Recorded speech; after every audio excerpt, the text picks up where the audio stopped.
Muy buenos días a todos. Nos da mucho gusto tenerles aquí en casa. Hoy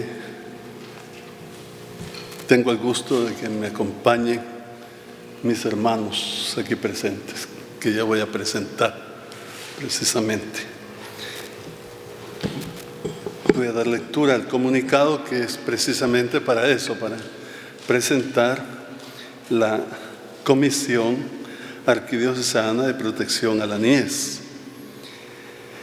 Dice así: el día viernes 7 de junio recién pasado, hemos constituido mediante decreto eclesiástico la Comisión Arquidiocesana de Protección a la Niñez, la cual está conformada en cada uno de sus miembros por personas muy honorables y a la vez expertas en el tema. Me complace presentar ahora dicha comisión y a cada uno de sus miembros, que son los que están aquí. Presbítero Reinaldo Sorto Ramírez, quien es licenciado en Teología Dogmática, vicario episcopal de Pastoral y párroco de San José de la Montaña, está a mi derecha. A mi izquierda, el padre Juan Francisco Cartagena Alas, licenciado en Derecho Canónico y párroco de esta iglesia catedral. Luego, la licenciada Patricia Zúñiga Ramírez, aquí a mi izquierda, enseguida. Ella es psicóloga de la Universidad de El Salvador, con estudios de maestría en educación, con especialidad psicoterapia racional por el Instituto Salvadoreño de Psicoterapia Racional, con posgrado sobre técnicas de intervención en salud mental por el Instituto Latinoamericano de Salud Mental y Derechos Humanos de Chile. Luego, la licenciada Joana Escobar de Vides, que está a mi derecha al final. Ella es psicóloga de la Universidad Centroamericana José Simeón Cañas, UCA, con posgrado en Recursos Humanos de la Universidad Matías Delgado, líder de desarrollo organizacional, es entrenadora para el desempeño y liderazgo, posee más de 10 años de experiencia en recursos humanos y elaboración de manuales de ética, experiencia liderando jóvenes y niños en parroquias, impartiendo capacitaciones en temas de psicología a niños, jóvenes y adultos. Luego, la licenciada Marcela Sandoval de Lemos, está aquí, al final, a mi izquierda.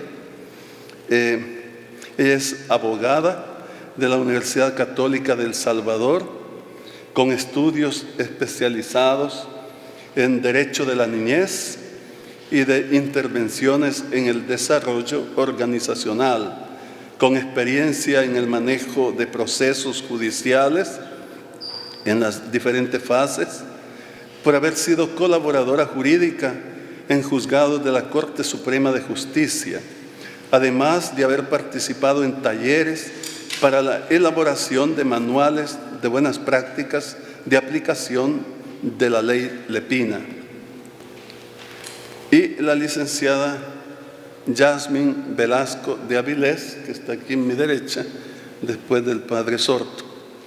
Ella es abogada y notaria, con un máster en Derecho Penal Constitucional de la Universidad José Simón Cañas, UCA. Ha sido catedrática de la maestría en Derechos Humanos en la Universidad de El Salvador. Es especialista en consultoría en temas de víctimas de delitos sexuales, de trata de personas y revictimización. Ha impartido talleres y capacitación en el Consejo Nacional de la Judicatura para la elaboración de manuales y protocolos interinstitucionales de protección y atención de víctimas. Estas son algunas cosas que yo he querido destacar en estas 6 personas, pero la verdad es que tienen mucho más estudios realizados y sobre todo no me detuve en la experiencia, que es vasta en cada uno de ellos. Y también no he querido citar las publicaciones, los libros que han publicado, porque no quiero ser muy largo en aras del tiempo. Pero sí son personas muy preparadas intelectualmente y además y principalmente con gran integridad moral. Yo diría personas, todas ellas, las 6, de gran condición humana y cristiana. Nos alegra mucho tenerles aquí formando esta comisión. Quiero decirles que esta comisión, como su nombre lo indica, velará por la protección de nuestros niños y adolescentes, dando especial atención a las víctimas. Al presentarse un caso a nosotros, será ella, la comisión, la que atenderá a la víctima de inmediato y juzgará si hay fundamento en el caso. Si lo hubiese, le dará curso, pasándolo al obispo para que éste inicie de inmediato el debido proceso canónico. Además, la comisión elaborará protocolos de conducta para el mejor trato de los niños y brindará talleres, cursos y conferencias con esa misma finalidad. Quería, pues, en esta ocasión presentar la Comisión de Protección a la Niñez de nuestra Arquidiócesis de San Salvador, para que la comunidad sepa, y es que nuestro interés es dar la mejor atención a las víctimas, en definitiva. De nuevo les agradezco mucho que ellos hayan aceptado con tanta buena voluntad llevar adelante esta misión en favor no solo de la iglesia, sino más bien de la comunidad, y por eso lo presento a la comunidad, a la sociedad. Y eso es. Ahora abrimos el diálogo. Estamos dispuestos para, con la mejor voluntad, contestar sus preguntas, bien sea sobre esta temática o sobre cualquier tema que ustedes quieran consultarnos. Pueden dirigirse a ellos o a este servidor. Gracias, monseñor. La primera pregunta está a cargo de la periodista Susana Peñate, de la Prensa Gráfica. Buenos días a todos. Buenos días, monseñor. Más preguntarle en el ámbito nacional, que está en la coyuntura reciente, ya que se ha cambiado ya el órgano ejecutivo con las nuevas autoridades. Entonces, en esta semana lo que se ha destacado bastante es que el presidente Nayib Bukele está ordenando despidos de personas que son empleados del Ejecutivo, que tienen algún parentesco con dirigentes políticos, pero esto lo hace vía Twitter, vía redes sociales, donde se difunden las órdenes. Entonces, conocer como iglesia o con su opinión al respecto de esta forma en la que se está despidiendo a empleados de diferentes dependencias del Ejecutivo. Bueno, yo creo que esta temática, este aspecto, tiene que abordarse al menos en 3 aspectos que yo diferenciaría muy bien. El uno es los casos de nepotismo, que bien sabemos que se han dado, no solo hoy, sino que se han dado siempre. Esa es la verdad, en todos los gobiernos, quien más, quien menos. Es una situación que se ha venido dando siempre, a tal punto que casi para algunos quizá parecía normal, pero no lo es. Y ahora vemos en el gobierno este interés de no permitir más el nepotismo.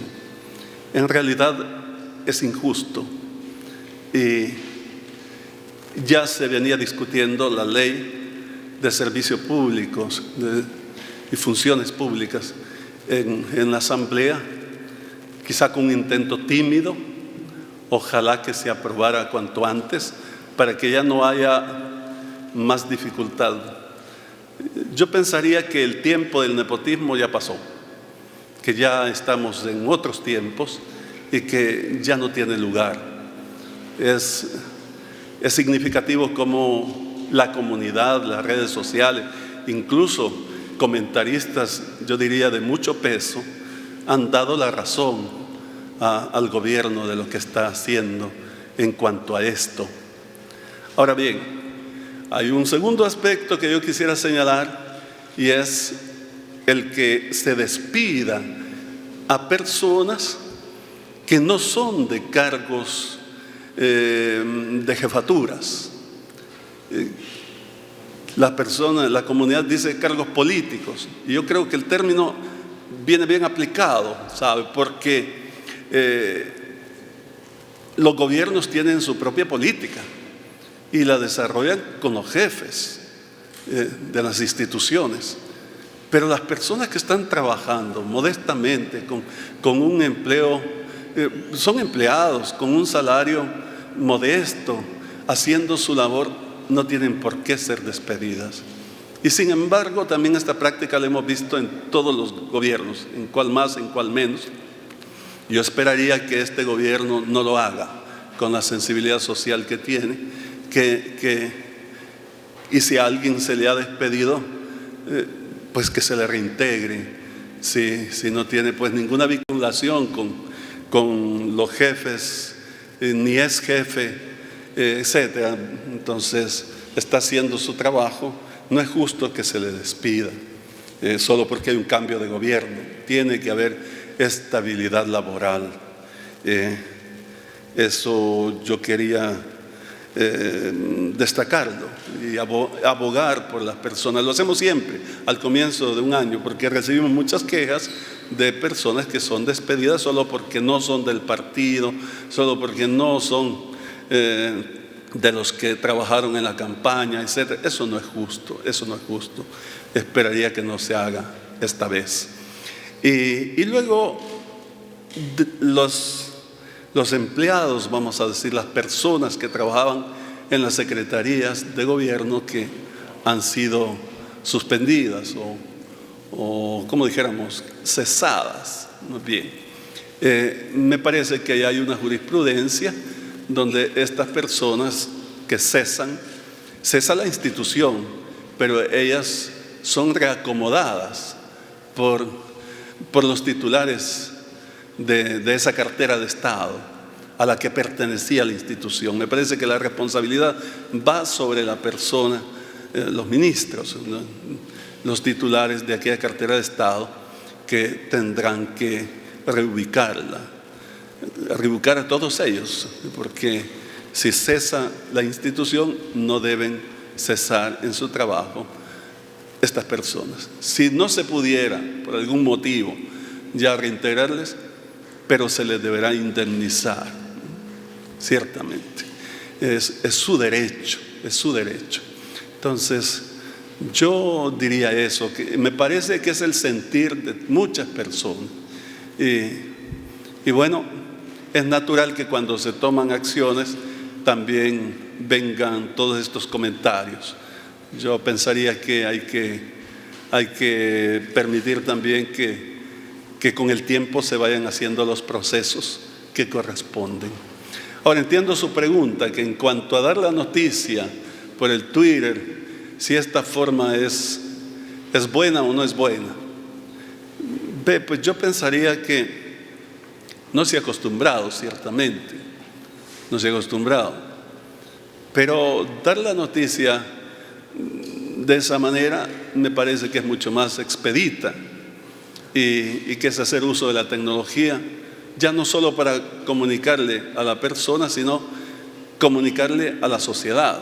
Si queremos hablar como de transparencia o de comunicación a la sociedad, pues entonces sería válida esa forma. De todas maneras, puede ser que a alguien no le guste, ¿verdad? No le guste. Pero esas ya son consecuencias, diría yo. Lo importante es que se obre con justicia. Nosotros vamos a estar siempre a favor de la justicia. Es cierto que un comportamiento de nepotismo es injusto, pero también sería injusto que se despidiera a personas que están haciendo su trabajo como deben hacerlo, recibiendo su salario como les corresponde por su trabajo, y que han hecho méritos para llegar ahí, y bueno, independientemente de qué partido sean. Ojalá que eso también termine, que el gobierno que llega, pues ya todos están temblando porque no soy yo de ese partido, no voté por el que ganó. Eso no debe ser en una sociedad democrática como la nuestra. Entonces, yo no he oído que se esté dando esto, pero lo prevengo para que no suceda. Y a mí me gustaría que de una vez esto se evitara para siempre, que se tomaran criterios. Y por eso es tan importante que esa ley de función pública o de servicio público avance. Es una lástima que los señores diputados no hayan aprobado la ley, y que sea una ley buena, que de verdad garantice el bien de todos, el bien común. Eso es una ley justa. Eso diría yo. Muchas gracias por su pregunta, de todos modos.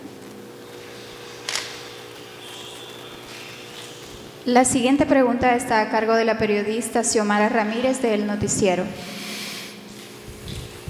Hola, buenos días, arzobispo. Quisiera conocer su opinión respecto precisamente a este tema de coyuntura. Ayer el presidente de la República, Nayib Bukele, ordenó al ministro de Hacienda solicitar a la Asamblea Legislativa $5 millones del presupuesto general de la Nación para dotar de uniformes a los elementos de la policía y de la Fuerza Armada. ¿Haría usted el llamado a los diputados para que den sus votos, arzobispo? Bueno, ya eso es técnico. Yo no tengo conocimiento de las necesidades que tenga un ministerio u otro. No estoy informado. Confiaría en que si el señor presidente está solicitando, de seguro que hay la necesidad, porque lo que hemos escuchado es que la policía carece del equipo necesario, que pasan penurias, porque no hay esto, no hay lo otro, no hay aquello, ni siquiera lo más elemental. Y eso no debe ser. Están haciendo una gran labor en beneficio de la sociedad, donde arriesgan su vida. Y si ahora el gobierno dice que hay que dotarles de uniforme, me parece que es el mínimo que se le puede dar a un trabajador. Entonces, yo no voy a hacer eco a las palabras del presidente porque no conozco, no sé si de verdad necesitan o no necesitan, pero me temo que sí, que necesitan, y más que eso. Ojalá que se tenga en cuenta con los presupuestos nacionales, porque la seguridad pública es necesario dotarla de los equipos que son indispensables, pues, para llevar adelante su misión. Y repito, si no hay uniformes, pues es lo mínimo que se les puede ofrecer. Pero no tengo conocimiento, en realidad, no tengo conocimiento. Yo daría el beneficio de confianza a la petición del señor presidente. Paso. A continuación, la periodista Gabriela Sosa de Mega Noticias 19. Buenos días. En las últimas semanas se ha escuchado que Estados Unidos está haciendo presión sobre México en materia económica para subir aranceles. También hace poco se escuchó de una caravana que fue detenida por personal de la Policía de Migración de México, una caravana de hondureños precisamente, y han reforzado la seguridad para detener estas caravanas y evitar que México pueda subir esos aranceles. Me gustaría saber cuál es la posición de la Iglesia referente a la decisión que ha tomado México de detener estas caravanas. Gracias. Muchas gracias por la pregunta. Vean, nosotros, en verdad, esto es en todos los casos, somos favorables al que sufre, a las víctimas, y vamos a estar siempre con ellos. Por eso la Iglesia va a estar siempre a favor de los migrantes, toda la vida, no puede ser distinto, por todos los atropellos que sufren, la violación a sus propios derechos y todo el sufrimiento que conlleva su condición de migrantes. Nos duele mucho que se les trate así y es una lástima que se les vea como criminales y que se les detenga aún antes de llegar al país de destino. Y es triste que México había mostrado una mano extendida, me refiero al gobierno, al presidente, particularmente el señor López Obrador. Lo hemos visto actuando con tanta humanidad y ahora pareciera que ya no puede, que le doblaron el brazo cuando lo presionan con impuestos, etcétera. Y bueno, tiene que entenderse eso también. Nosotros no somos quien para decir que no lo haga. Si está siendo presionado, está siendo presionado, si no puede de otra manera. Pero yo quiero decir una cosa que es muy importante, y es que la Iglesia en México está muy solidaria a nosotros. Y no solo la Iglesia católica, también las iglesias evangélicas y las personas particulares. Y están haciendo muchos esfuerzos en las casas de los peregrinos, casas de los migrantes, casas de paso, y también en sus propias casas.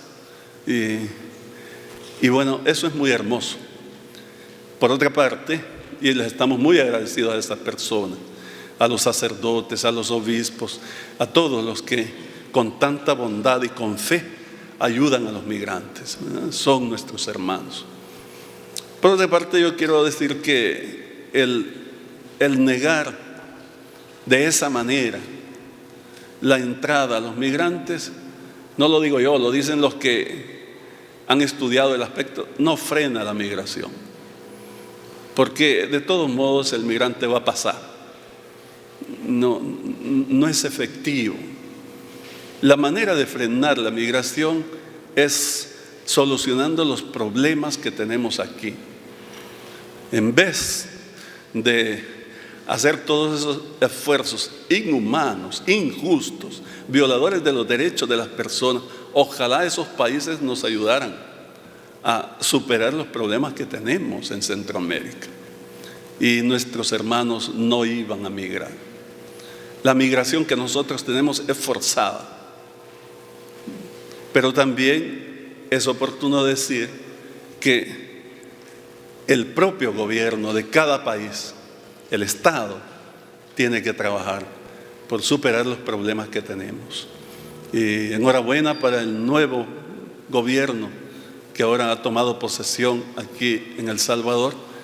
A mí me llena de esperanza cuando oigo decir que van a recuperar los territorios y no como se ha venido haciendo, que se presenta allí la autoridad y luego se van y no ha pasado nada, solo fue la noticia y todo lo demás. Ahora ha dicho el señor presidente que van a quedarse en el lugar para desarrollar ese lugar, eso entendido, llevando los recursos necesarios para que las personas vivan de otra manera. Enhorabuena, porque la violencia en nuestro ambiente está en las zonas más pobres y olvidadas. Y yo digo que eso no es por casualidad, sino por causalidad. Si el Estado pusiera manos en esos lugares y los dotara de escuelas, de clínicas, de lugares de diversión y fuentes de trabajo, no habría la violencia, Y combatiendo, por supuesto, también la violencia, pero la mejor manera de combatirla es promoviendo esos lugares para que no haya la pobreza tan extrema como la que se está viviendo. Me parece que este gobierno lo ha enfocado bien. Le auguramos éxitos y ojalá el Estado todo pueda coadyuvar esos esfuerzos porque es para bien de todos. No me interesa hacerle propaganda al señor presidente, ni a su equipo, ni a su partido, sino que me interesa el bien de la comunidad y sobre todo el bien de esos lugares. Los migrantes salen de ahí precisamente, y no solo en las caravanas, sino también la migración interna, que es ya grande, que tienen que dejar sus propias casas para engrosar los cinturones de miseria en nuestras propias ciudades. Es muy difícil. Bueno, entonces, concluyendo, yo diría, en vez de hacer esos esfuerzos millonarios que hacen los países en detener a los migrantes en las fronteras, ojalá pudieran promover y ayudar para que en los propios países los gobiernos, los estados puedan desarrollar esas zonas más empobrecidas y que entonces se supere la migración. Será posiblemente más costoso, como no, pero entonces estaríamos solucionando el problema radicalmente. De lo contrario, es un juego, que mira que yo te detengo aquí, que te detengo allá, que pasa por aquí, que no pase a esta hora, que pasa a la otra. Óigame, eso no soluciona para nada. La problemática, mientras haya problemática en estos países, pues va a haber migración. Es como una ecuación simple, que si se da esto, se dará aquello, porque es consecuencia lógica y natural de la problemática en la que las personas están viviendo. Tristemente es así. Pidamos al Señor que esto se resuelva, pero también ojalá se hagan los esfuerzos en la dirección correcta para que de verdad resolvamos este problema. A continuación, la periodista Ubelí Alemán, de Diario El Mundo. Buenos días, 2 preguntas. La primera es sobre la creación de la comisión. Si nos podría explicar en específico cuáles casos estaría estudiando la comisión, si habrá un director delegado o todos los miembros tendrán las mismas designaciones, tendrá cobertura a nivel nacional, ya tienen casos en estudio al menos hasta ahorita lo que lleva de creación, y si en un dado caso resulta un caso que tenga que ser judicializado, se llevará a las autoridades del gobierno. Y la segunda pregunta es, no sé si tiene información actualizada de un robo que ocurrió el viernes en una iglesia en Santa Ana, que nos pueda compartir qué pasó, si es cierto. Sí, muchas gracias por sus preguntas.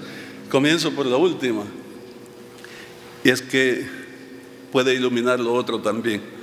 Nosotros estamos organizados, diría yo, no es dividido, sino la iglesia está organizada por diócesis, a tal punto que esta es solo una diócesis la que este servidor toca presidir.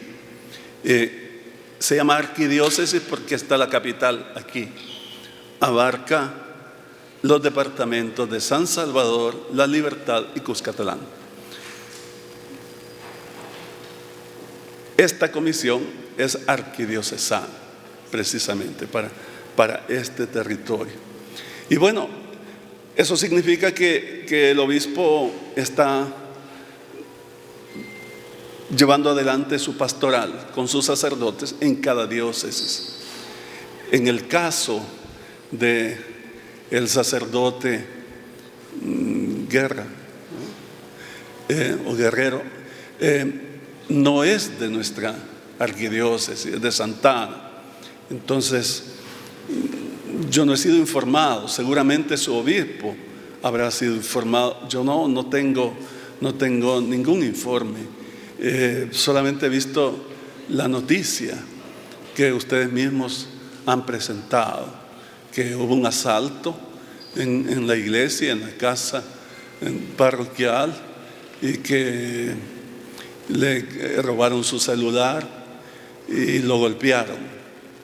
Y bueno, nos preocupa mucho, cómo no, y quisiéramos que esto se investigara también a fondo y que no se repitiera. Yo no tengo más datos, la verdad. Ahora bien, cuando hablamos de esta comisión arquidiocesana, como ya dije, corresponde a esta diócesis. Pudiera haber alguna a nivel nacional, pero tendríamos que crearla de acuerdo a todos los obispos. Es probable que lo hagamos, pero a este servidor le compete solo crear una a nivel de diócesis. Que si esta comisión tiene en manos los casos, vea, sucede que nosotros aquí en San Salvador hemos tenido 5 casos. 5 casos. De estos 5 casos, 3 ya finalizaron, que hubo la dimisión, o sea, la Santa Sede, porque solo hacemos en la diócesis la primera fase, la fase de instrucción. Luego las actas originales pasan a la Santa Sede, allá se continúa el proceso y son ellos en la Santa Sede que dan la resolución final. Ya para 3 casos ha salido la dimisión de sus cargos, de su sacerdocio.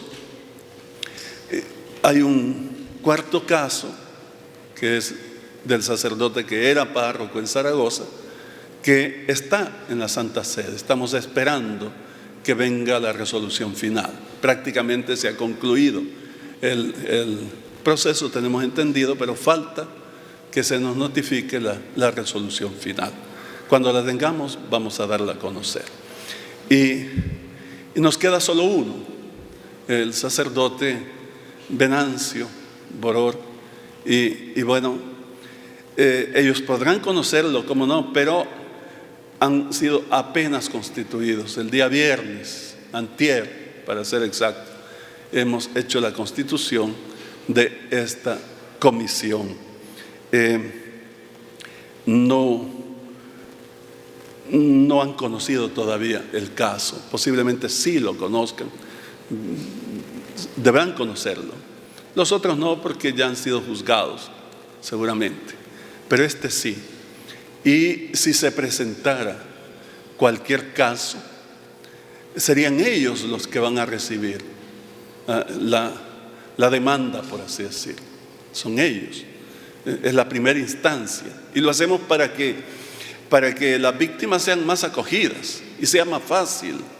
Tenemos abierta la oficina en el arzobispado, pero pudieran hablar con cualquiera de ellos que están en sus trabajos, etcétera, si hubiera el caso. Y entonces ellos convocarían y van a ver el caso. Y después, de conformidad con la víctima, o sea, si ven que es una verdadera víctima, que es un caso que tiene fundamento, pues ya lo pasarán al obispo para que el obispo de inmediato dé curso al proceso canónico que se debe hacer. Entonces, esta es una función muy importante. Pero a lo largo del proceso también ellos podrán intervenir, porque se convierten en asesores, en expertos que pueden intervenir en el caso, orientar el caso, en beneficio, ya dije, sobre todo de la víctima. Entonces, pero también de la justicia. No vamos a hacer ningún proceso injusto, pero queremos garantizar la protección a los niños. Entonces, estas son personas capacitadas. Usted me pregunta que si llega un caso, ellos llevarían esto a la justicia penal. Mire, en la ley Lepina está mandado que todo aquel que se dé cuenta tiene que avisarle. Si no lo avisa, comete una falta grave que sujeta a un proceso también jurídico. Es así, ¿verdad? Los abogados. Entonces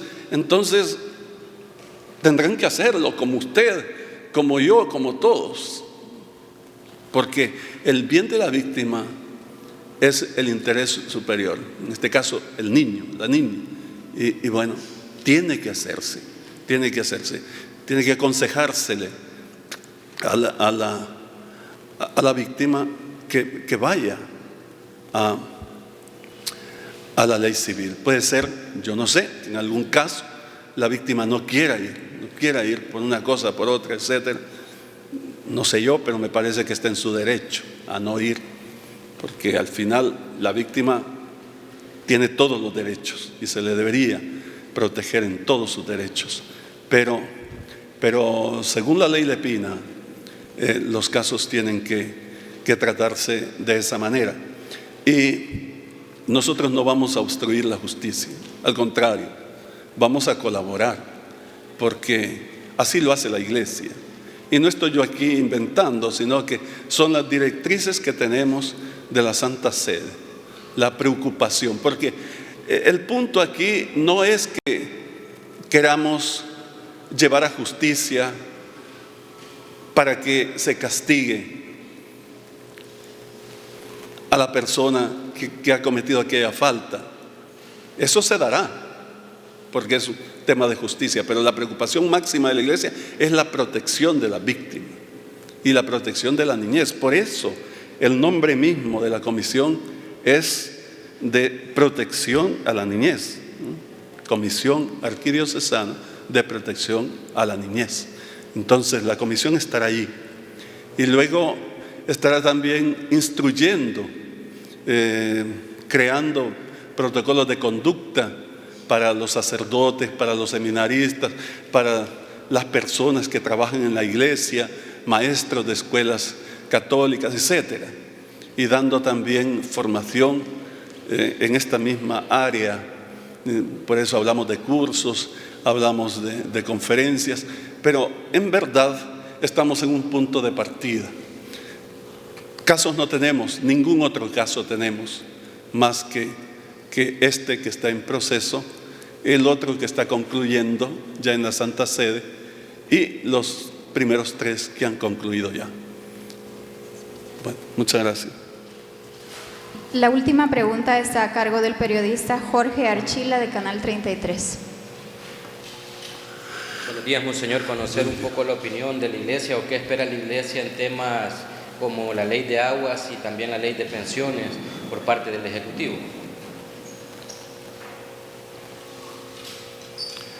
Yo sinceramente tengo mucha esperanza.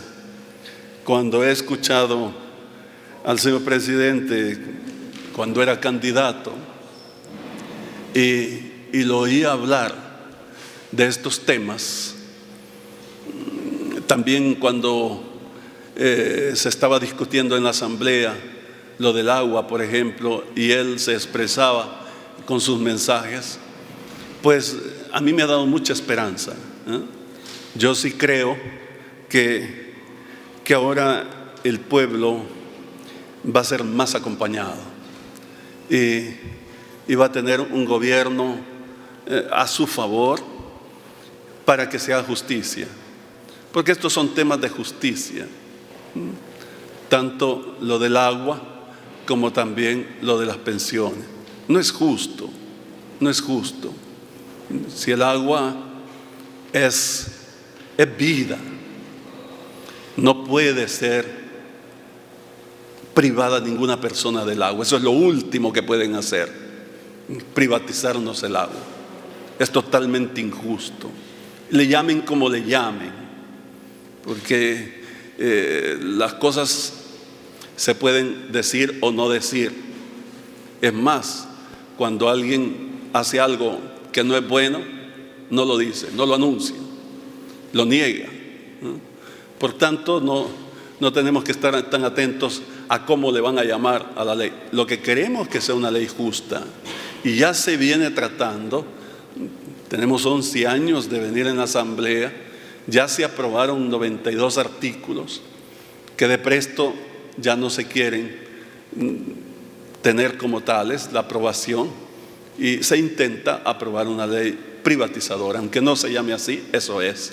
Entonces nosotros pensaríamos que ahora, con el apoyo del gobierno, posiblemente la asamblea sí dé el paso de aprobar la Ley General de Aguas, que es la que venimos proponiendo los grupos ambientalistas, todas las asociaciones y colectivos ambientalistas, y también las universidades y la iglesia. Es el esfuerzo común. Entonces, es el pueblo, en definitiva. Hemos llevado cantidad de firmas, 200,000 la última vez que fuimos a la asamblea. No hemos tenido ninguna respuesta por esas 200,000 firmas. Es curioso, pero vamos a continuar y queremos llegar a 1 millón de firmas. Bien sabemos que tenemos el 87% y más de interés de la población porque haya una ley justa de aguas. Entonces, repito, yo esperaría que ahora sí se consiga aprobar la ley que el Estado merece. Ahora, en cuanto al tema de las pensiones, el sistema previsional, como se le llama, mire, es una pena, es una vergüenza que este país tenga ese sistema tan injusto, y por tanto tiempo, desde el 2000. Si los creadores del sistema fueron los chilenos y ya lo desecharon porque saben que es injusto, no lo soportan más, como El Salvador sigue con el mismo sistema. Es un sistema, bien sabemos, que ha enriquecido a terceros, los que administran los fondos, pero los pobres, los trabajadores, los derechohabientes, los que deberían salir beneficiados salen perjudicados. Eso es totalmente injusto. Es increíble, no puede ser. Entonces se habla de reformas del sistema. Yo sinceramente pienso que no se debe reformar un sistema tan injusto, sino que se debe cambiar totalmente. Si quieren que adopten el de INPEP, que era mucho mejor, pero no este. Y también el hecho que se le quite dinero a los trabajadores para prestárselo al Estado, o que lo maneje el Estado para beneficio del Estado, del gobierno, eso tampoco es justo. Aquí los únicos beneficiarios tienen que ser los trabajadores, tan sencillo como eso, porque es su dinero. Entonces, un sistema que esencialmente es injusto tiene que ser sustituido, porque el corazón del sistema es injusto. Entonces, mantenerlo es injusto, aunque se reforme. Eso es lo que yo diría. Y yo esperaría que el nuevo gobierno, que lo vemos muy sensible a estos temas, muy preocupado por la justicia social y por el bien del pueblo, y lo ha expresado el señor presidente en muchas ocasiones, esperamos de que ahora se pueda dar el paso. Ojalá. Yo siempre digo, hay que pedir al Señor porque el Señor es justo y no quiere injusticias. No es posible que las personas trabajen toda una vida para terminar en la miseria, porque se les perdió el fruto de su trabajo. Eso no puede ser. Muchas gracias. Son todas las preguntas. Muchísimas gracias por todo. Y de nuevo agradezco a las personas de la comisión que con tanta bondad no solo han aceptado, sino han venido aquí también. Que Dios les pague. Y gracias a ustedes. Pasen buen domingo.